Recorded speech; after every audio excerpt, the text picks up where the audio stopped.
So here are, I think I have 5 exercises for you to do, and you can do them in your own time, just whenever you have a minute.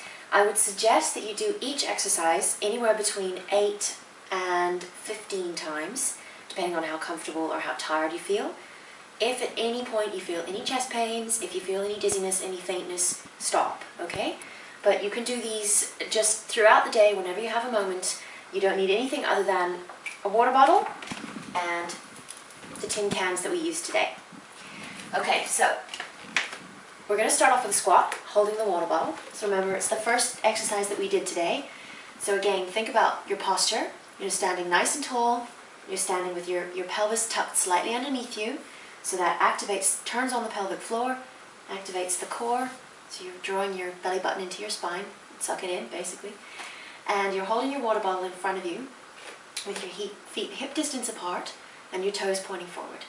And you're going to do a squat, reaching forward with your stomach pulled in, like you're about to sit down on the chair, and then straighten. Okay? So you're squatting, reaching forward with the with the bottle, and straightening. Always be aware that you're swinging your hips back. What you've got to think about is you're actually hollowing your spine out. So you want to think that you're doing that with your spine. You won't actually do that with your spine, but it's the idea that you want to get that'll get you into the right posture. So think about hollowing out your spine while you draw your belly button in towards your spine. Okay? So do that between 8 and 15 times. Alright? The second thing we're going to do, today we did them sitting on the fit ball, but you can just do them sitting on the edge of a chair or your sofa, preferably a chair because it's nice and firm and it'll support you so you can't sink back. But you sit nice and tall, you hold your arms like we did in the box position, and you're holding your wrists facing forward, and all you do is stretch up, keeping your shoulders nice and down away from your ears, so don't allow them to rise up.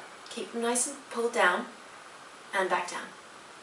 So it's very simple, slow controlled movement, really good for building up nice toned shoulders, helping you able to lift baby over your head, reach for things on top shelves, that kind of thing. Very simple movement, do it nice and slow and controlled. Don't make it floppy, don't allow the arms to come further down. Always keep them here in a box position, nice and supported. Straight up over your head, shoulders down, and back to neutral.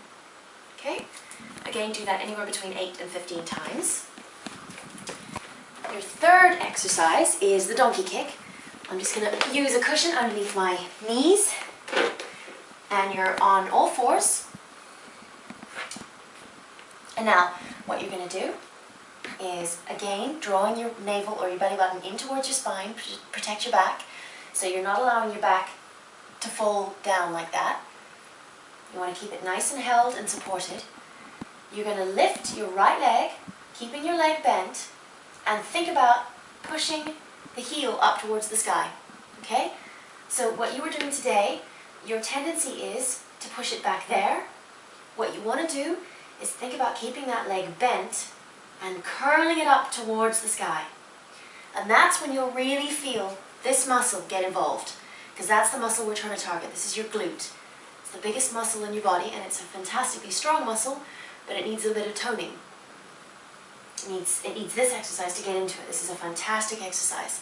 So you do one lift on the right leg, back down, keeping your knees hip distance apart, and then transfer the weight and lift the other leg and back down.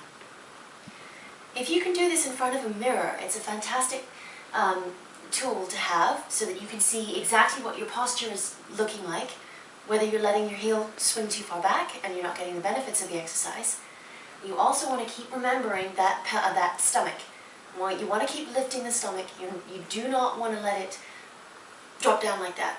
So hold your stomach in at all times and just move between the two legs. Again, anywhere between 10 and 16. So 5 to 6 on each leg, 5 to 8 on each leg. Okay? A nice thing to do after that one, a nice stretch, is a very simple cat stretch. So you just allow your bum to rest back on your heels and put your forehead on the ground, reaching the arms as far forward as you can. Okay? There we go. And if you allow yourself to just rest there, so rest the weight of your head on the ground and rest your bum back on your heels, you'll get a really nice stretch through your back, through your shoulders, and through your hips.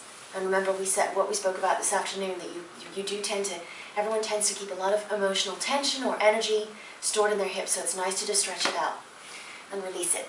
Okay, so that was 3. I'm going to keep the cushion. The next one we're going to do is a pelvic tilt. Remember, again, I think we did them today.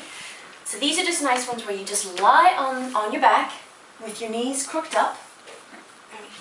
Comfy. Okay, so lying on your back with your knees crooked up. All you're going to do, your feet are about hip distance apart again. General rule of thumb is that when you work, you always work with a neutral, straight spine, with your pelvic floor turned on, your core, your stomach drawn in, and your feet hip distance apart. That's a general rule of thumb. And all you're going to do for this exercise is lift your bum off the floor. So getting a nice bridge, nice straight line.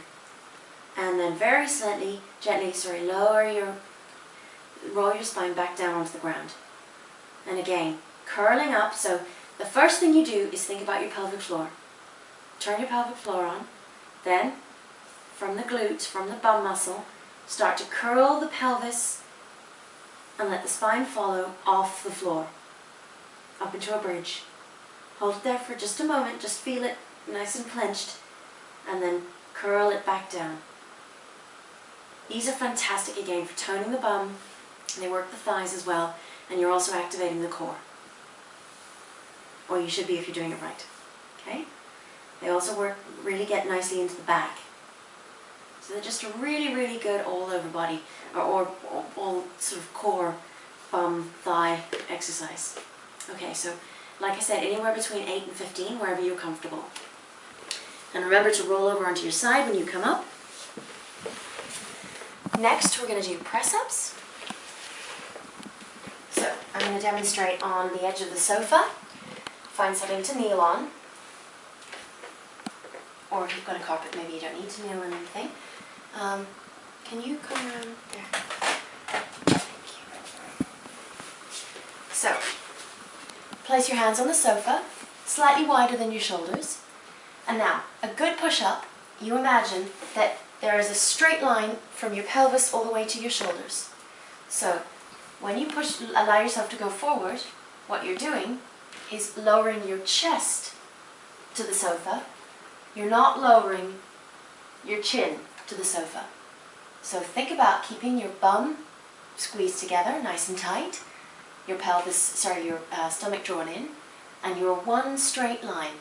So all you do, keeping your head on top of your spine, is lower the middle of your chest, literally your breasts, onto the sofa, okay?